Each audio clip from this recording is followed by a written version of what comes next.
السلام عليكم ورحمة الله تعالى وبركاته. مرحبا بكم مع وصفات ام فيصل. كنتمنى تكونوا بخير وعلى خير وانتم كتشاهدوا الفيديو. اليوم ان شاء الله غادي نقدم لكم واحد الهديه للسيدات والبنات اللي كيطيح لهم الشعر ديالهم وكيلقاو مشكله وكيبقاو يدوزوا من هذه الوصفه، غادي كيلقاوها ما كتصلحش، عاود وصفه اخرى عاود وصفه اخرى. هذه الوصفه راه مجربه مني انا شخصيا ومن ناس كنعرفهم، مجربه يعني راه ناجحه 100%. غير تبعوا معايا الطريقه والمده وكيفاش ديروها، المهم داوموا عليها، راه غادي تلقاو عليها واحد النتيجه اللي هي نتيجه مضمونه واكيده 100%. اللي كيطيح لها شعرها وبغات تولي عندها الخلفه من القدام ديال الشعر ديال الراس، وبغات شعرها ما كيطوالش ليها بغاتو يطوال، وفي نفس الوقت راه كترطب الشعر، لبيتي شعرك يرطب، غير جربي هذه الوصفه، راه على حسابي راه غادي تلقاي عليها نتيجه زوينه. هاد الوصفه كما كتشوفوا معايا فيها جوج الفلفلات خضرات متوسطين، كنغسلوهم وغادي نحكهم في هاد الحكاكه، وغادي نرجع معكم باش نوريكم الطريقه. كما كتشوفوا معايا راه حيدت ليها دوك الزريعه ديالها، فتحت هذا من هنايا وحيدت ليها الزريعه ديالها، غنحك غير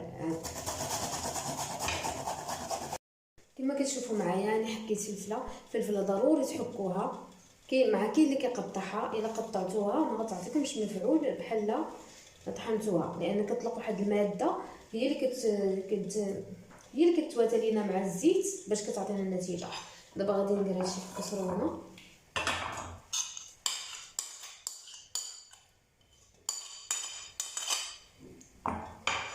وغادي نضيف عليها كاس ديال العلبه ديال زيت الزيتون،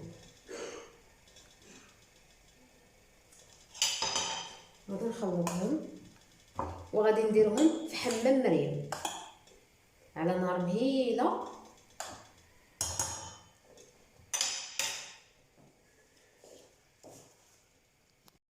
وكما كتشوفوا معايا هاني درت الماء غليان هنايا، حمام مريم ما كلشي كيعرفوا، وغادي ندير فوقو الزيت، غنديرها على نار مهيله ما بين 15 دقيقه و20 دقيقه وكنحيدو.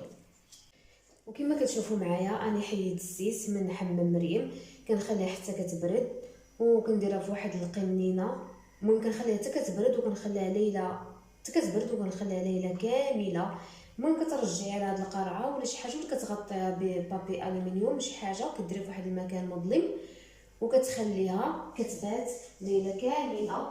اللي باش كتصفيها بهاد النوع ديال الزيف، هنا في المغرب كنسميوه بزيف حياتي، باش المهم كتصفيها مزيان، ولا في الفورماسيان راه واحد الفاصمه كتباع حتى هي تصفي بها، يمكن لك تصفي بها الا ما عندكش بحال هذا. المهم ملي كنصفيوها ملي باش هذيك الساعه كنستعملوها، ولكن ضروري كنخليوها كتبات ليله كامله في الفلفله ديالها، الفلفله مع الزيت كتبات ليله كامله باش الفلفله كتطلق المكونات ديالها في الزيت.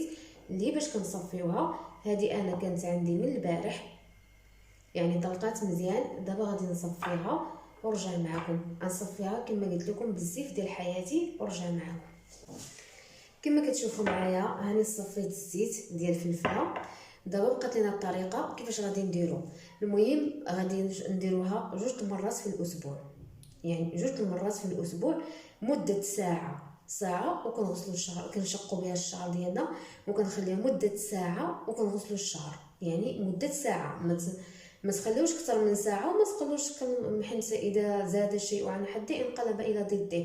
ماشي شي وحده تجي ديرها النهار كامل وتقول لك شعرك كيطيح ليا ولا كيتساقط ليا، غير ساعه راه كافيه.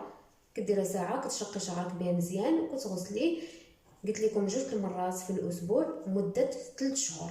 النتيجه راه ما كتظهرش لك في الاول، كتبدا كتظهر لك في الشهر الاولاني. يعني اي وصفه راه خصها الصبر، ماشي كديرها ولا كاين واحد المشكل كديرها هاد السيمانه الاخرى ما كديرهاش، كديرها السيمانه الثالثه، راه ما غاديش تنجح لك الوصفه. راه خاص السر في اي وصفه هي المداومه، يعني دائما كديريها قلت لك 2 مرات في الاسبوع مده 3 شهور كتبان لك النتيجه.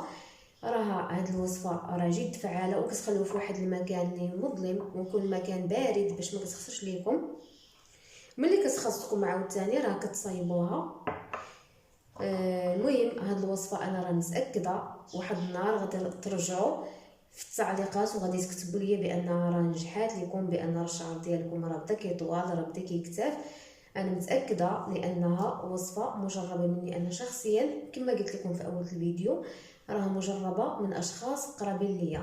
كنتمنى تجربوا هاد الوصفه، راه اكيد غادي تعطيكم واحد النتيجه اللي هي فعاله.